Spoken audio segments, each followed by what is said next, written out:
안녕하십니까. 스포츠 비즈니스에 오신 걸 환영합니다.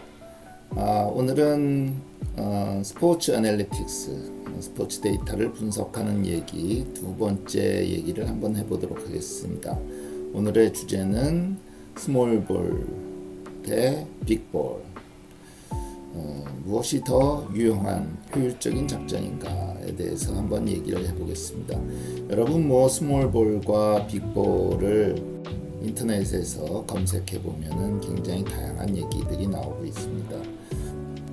그러나 오늘 저는 과거에 제가 데이터 분석, 회귀 분석 기법을 사용하여서 분석한 결과를 토대로 두 가지의 다른 타입의 야구 경기라고 할 수 있겠죠. 어느 것이 더 효과적인가에 대해서 한번 답을 내는 시간을 갖도록 하겠습니다. 스몰볼이 무엇이냐, 빅볼이 무엇이냐 한번 정의를 해보면은요, 경기를 풀어내는 스타일에 따라서 화끈한 공격을 지향하는 야구를 빅볼이라고 하고, 조직력을 통해서 차곡차곡 점수를 내는 스타일을 스몰볼이라고 한다, 이렇게 얘기할 수 있겠고요. 대표적으로 미국이 메이저리그 베이스볼이 빅볼 야구다 이렇게 하고, 일본 또는 한국 야구를 스몰볼 야구, 벤치의 작전을 토대로 도루, 번트, 희생타 같은 이런 자잘한 플레이를 추구하는 야구, 이렇게 볼 수 있겠죠. 전에는 이 얘기, 스몰볼 얘기가 별로 없었어요. 근데 언제부터 빅볼, 스몰볼이 우리나라에서 많이 언급되기 시작했냐 하면 2006년도에 벌어진 월드 베이스볼 클래식에서부터였습니다. 그때 일본의 대표팀의 감독이죠.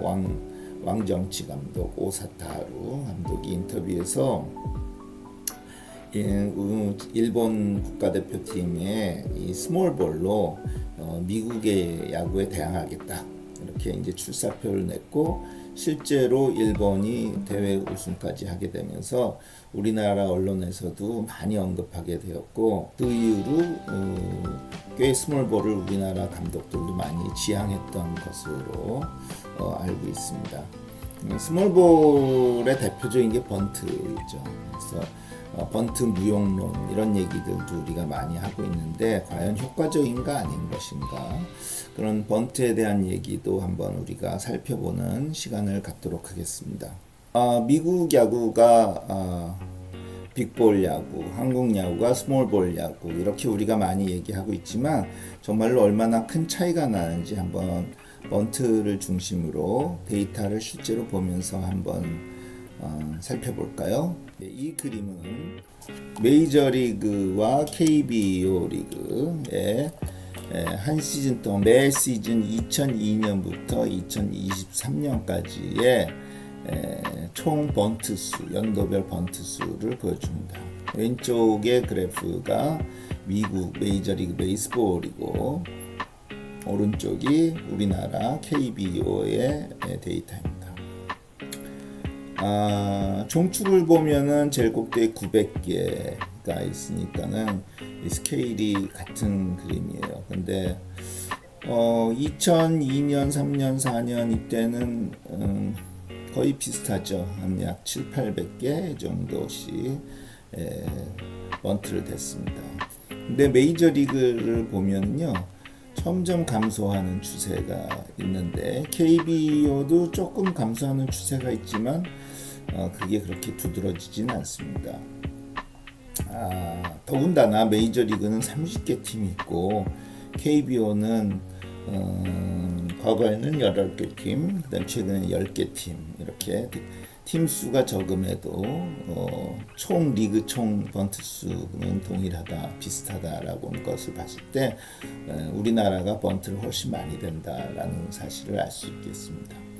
먼저 메이저리그에서의 그 추세를 한번 보면, 아까도 언급했지만은 번트 수가 지속적으로 감소하는 것을 알 수 있습니다. 그 이유는 뭘까요? 한 두 가지로 저는 생각할 수 있는데, 하나는 내셔널 리그에서 예전에는 투수도 타석에 들어왔잖아요. 근데 지금은 지명 대타 타자가 이렇게 나오게 되죠. 지명 타자가.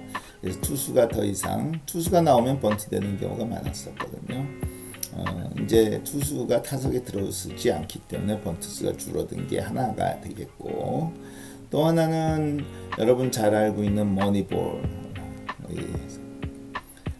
세이버 매트릭스, 야구 통계학을 이용하여서 야구를 분석한 이런 그 영화나 책이라고 우리가 볼 수 있는데, 거기에 내용을 보면 번트에 대해서 그렇게 효과성이 없는 것으로 이런 얘기를 볼 수 있습니다. 번트를 대는 추세가 점점 줄어든 거 아닌가, 이런 생각이 듭니다. 그러나 우리나라도 최근엔 좀 줄었지만 그럼에도 불구하고 우리나라는 큰 차이가 없음을 알고 있습니다. 다음 그림은 이 팀별로 한번 숫자를 보면 더 극명하게 메이저리그와 우리나라를 비교할 수 있을 것입니다.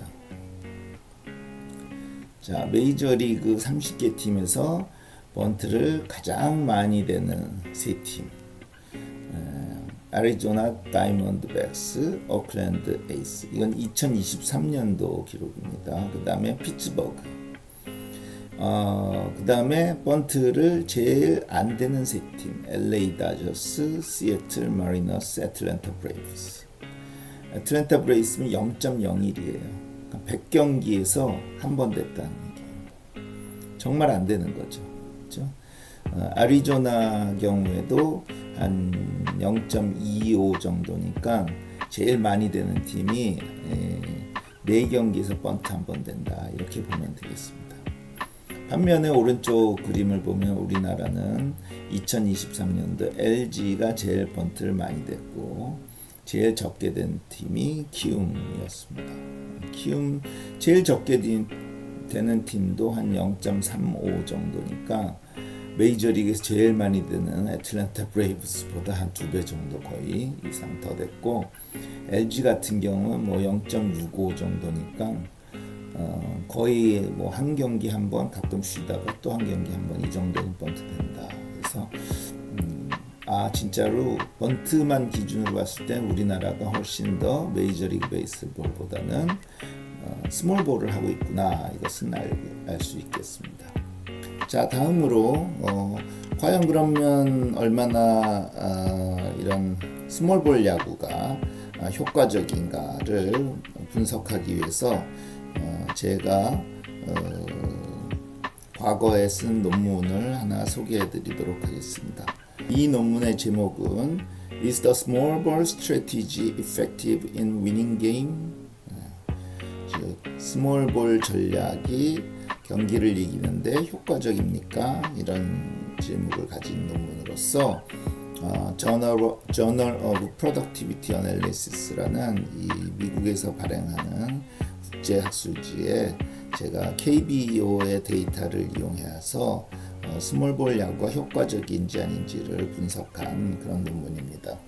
이 논문의 내용을 뭐 깊이 얘기할 필요는 없고, 그 결과를 간만히 보면은 일단 이제 팀당 득점은 어떤 득점을 하기 위해서 여러 가지 요인들이 있겠죠. 그렇죠? 그래서 뭐 장타율이 있다든지 출루율이 높다든지 뭐 이런 여러 데이터들을 사용하고, 그 다음에 스몰볼과 빅볼을 구분하는 대표적인 세 개의 변수, 즉 도루 시도, 그 다음에 번트, 희생 번트 시도, 그 다음에 대타를 얼마나 많이 내는가, 이런 것들이 쉽게 해서 감독의 야구, 적극적인 감독의 야구 아니고 뭐 이렇게 우리 얘기하지 않습니까? 결과만 말씀드리면요, 이렇게 나왔습니다. 세 변수 다 굉장히 득점에 영향력을 주는 것으로 나오는데, 도루 시도를 많이 할수록 득점에 긍정적인 영향을 주는 것으로 나왔고, 희생 번트를 많이 댄다든지 대타를 많이 되는 경우에는 별로 오히려 부정적인 영향을, 득점에 부정적인 영향을 미치는 것으로 나왔습니다.